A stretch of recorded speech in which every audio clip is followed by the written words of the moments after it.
samahan niyo ako guys. So bala ito nga pala is 555 square meter. So nabili namin ito nung nung kasagsagan ng reels. And doon pala yung mga pinagkakabalahan na online. So ayun siya guys, check nyo.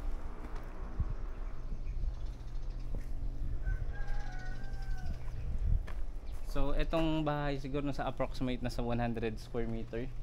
Meron dito dirty kitchen na naka-ready na din. So konting renovation na lang. Then eto dati to sobrang damo na ito. Then ikot tayo dito.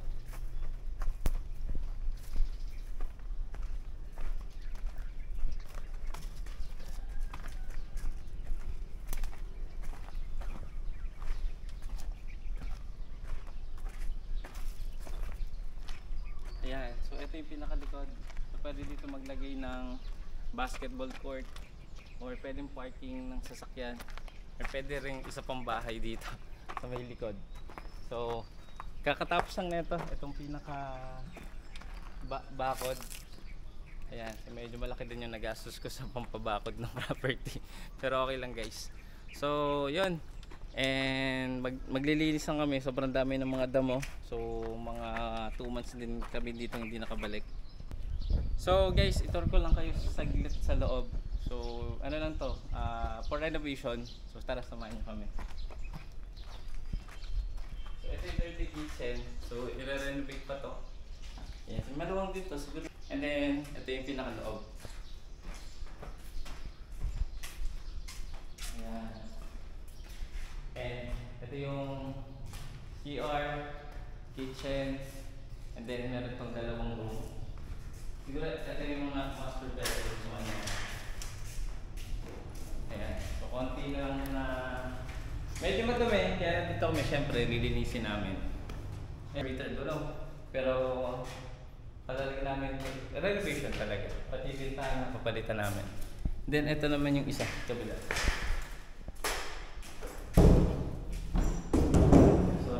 Sira na. So dito siguro yung kwarto ni Cobb. Ayan. And then pwede namin talagyan din ng loop sa taas. Talagyan namin ito ng loop para kay eto na, kung sino yung mga kasama niya dito sa loob ni Cobb. Ayan, may mga may mga bakal pa dyan. Ito yung mga natira sa bakal. So hindi ko na papakita sa inyo yung CR. Ayan, konting ano pa yung renovation sa kitchen. Pero di namin sure kung tatanggalin na namin ito. Dahil dito na namin ililipat. Sa pinaka dirty kitchen talaga. Laundry dito na din. So tapos dito yung terrace. Ayan, para pag sumikit yung araw, okay na okay. So yun, dito naman tayo sa likod.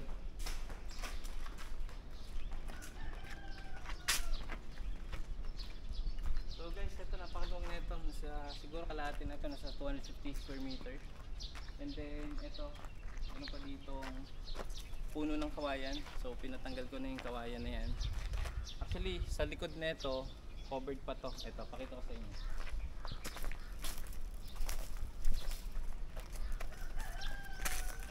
Ayan, so kasama pa dito dapat yan.